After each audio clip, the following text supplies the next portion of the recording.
হে everyone, বাড়িতে আসলে একটা জিনিস খুব ভালো লাগে, সেটা হচ্ছে মা সবসময় চেষ্টা করে যে জিনিসগুলো হচ্ছে বানাতে কষ্টকর সেই জিনিসগুলো হচ্ছে মা খাওয়ায়। আর ফ্রিজের কোনায় তো আমাদের জন্য সব সময় যে জিনিসগুলো প্রিয় ওইগুলো থাকেই জমানো।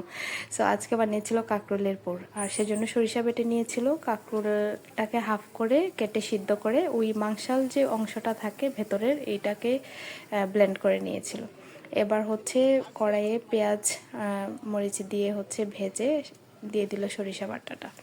এবার সরিষা বাটার মধ্যে লবণ হলুদ দিয়ে দিল।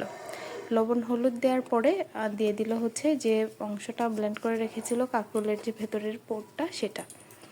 এবার হচ্ছে ভাজা ভাজা হয়ে আসলেই রেডি হয়ে গেল পোড়টা।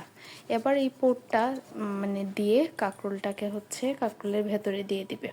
কাঁকরোলের ভেতরে দিয়ে তারপরে হচ্ছে বেসন দিয়ে ভেজে নেবে।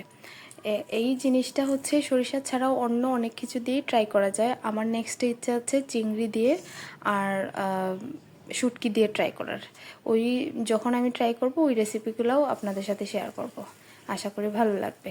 সো এখন হচ্ছে ওগুলা বেসন দিয়ে হচ্ছে ভেজে নিচ্ছে। এপিট ওপিট 2-3 মিনিটের মতো ভেজে নিলেই রেডি হয়ে যাবে। Thank you for watching, tata.